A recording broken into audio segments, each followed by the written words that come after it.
기원전 168년쯤으로 추정되는 성경의 가장 오래된 발굴본인 사회사본과 기원전 6500년쯤으로 추정되는 신화의 가장 오래된 발굴본인 수메르 에리프 신화를 비교 감상해보는 것은 재미납니다. 채널의 시리즈로 싣고 있는 수메르 신화는 아슈르바니팔 발굴 25,000여 점토판 중 일부를 해석한 것으로 기원전 7세기경으로 연대가 추정됩니다. 그런데 수메르 신화를 접하는 분들 중 일부는 기본적인 지식이 없어 헷갈려 하시더군요. 이번 편집본은 점토판 연속편이 아니라 수메르 신화를 이해하기 위해서 알아두어야 할 기본 지식에 대하여 편집합니다. 별자리에 대칭되는 이름을 눈여겨보십시오. 신들의 싸움은 결국 별들의 싸움입니다. 니비루와 7일째 그리고 궁창으로 이름 붙입니다. 우선 수메르인들의 천문관입니다. 수메르인들은 오늘날 태양계의 구조와 일치하는 천문관을 가졌던 것으로 보입니다. 몇 가지를 제외하고 태양계 행성 배열이 거의 같습니다. 다만 하나 틀린 게 있습니다. 바로 12번째 행성 니비루입니다. 오늘날 과학계에서는 태양계에 11개의 별이 있다고 말합니다. 수금지 화목토 천해 명예. 태양과 달 이렇게 11개입니다. 그런데 수메르 점토판에는 12개의 별이 나타납니다. 영상 속 그림은 제칼이 해석해낸 점토판입니다. 화면 왼편 상단에 태양계를 의미하는 판각이 되어 있는데요. 확대하여 보면요. 제일 왼쪽 상단 별이 니비루입니다. 현재 과학계에서도 있다, 없다 논란이 되고 있습니다.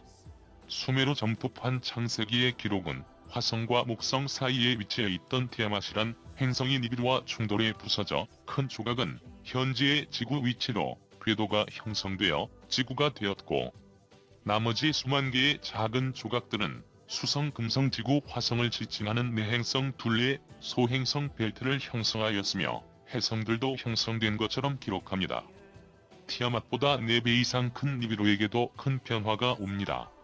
만년의 긴 타원형 궤도가 방향이 바뀌어 3600여 년의 공전 궤도를 가지게 됩니다. 이 말은 니비루가 더욱 태양과 지구에 가깝게 오게 되었다는 의미입니다. 앞선 시리즈에서 나왔던 이름들이 보이는군요. 오늘날 영어로 부르는 별자리 이름과 수메르 신화에서의 별자리 이름을 천천히 살펴보십시오. 지금까지 시리즈를 보신 분들이시라면 그리스 로마 신화보다 재미있는 서사시가 머리에 잡히실 겁니다.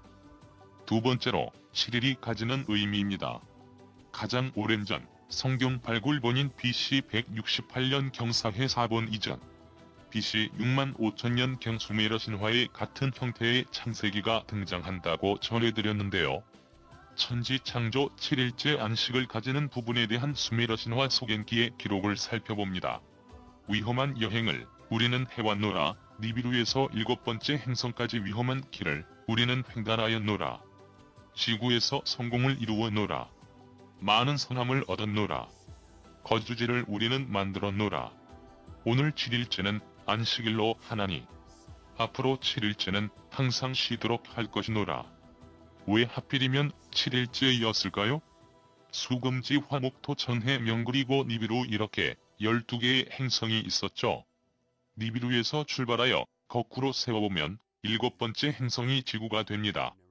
7번째가 가지는 의미가 아주 큰 것이었던 거죠. 앞으로 기회가 있으면 숫자 4가 가지는 의미도 짚어보겠습니다. 숫자 4는 기독교에서도 자주 나오는 숫자죠.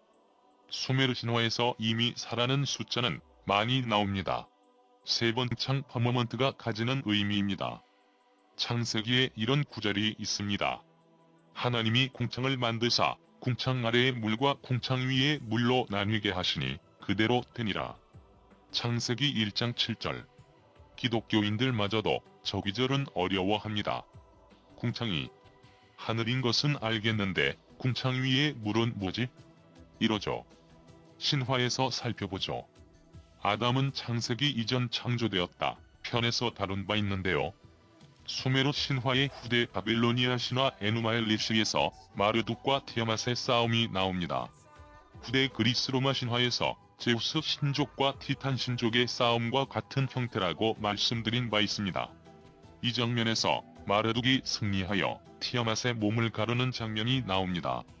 여기서 티아맛은 수메르 신화에서 이브의 원형인 티아맛이 아니고 바빌로니아 신화에서 혼돈과 최초의 태고적 바다의 여신인 티아맛입니다.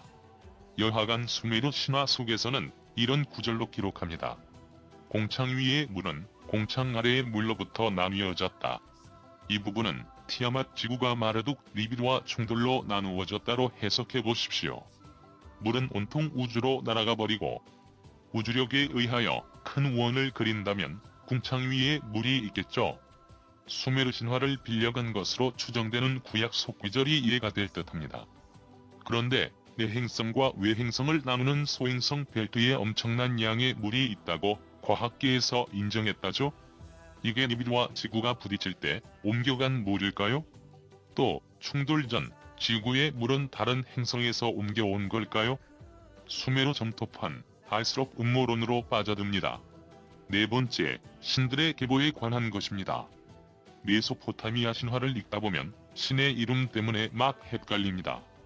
예를 들어 마르둑은 바빌로니아 신화에서 나오는 이름이고 최초의 수메르 신화에서는 우투라고 불렀습니다.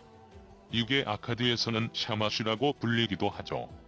여기에서 다 말씀드리는 어렵고 이름이 메소포타미아 지방을 장악한 왕조에 따라 틀리구나 정도만 이해하시고요. 다른 번외편에서 깔끔히 다루어 보겠습니다. 신화를 알면 인류 역사도 보이고 종교도 보입니다.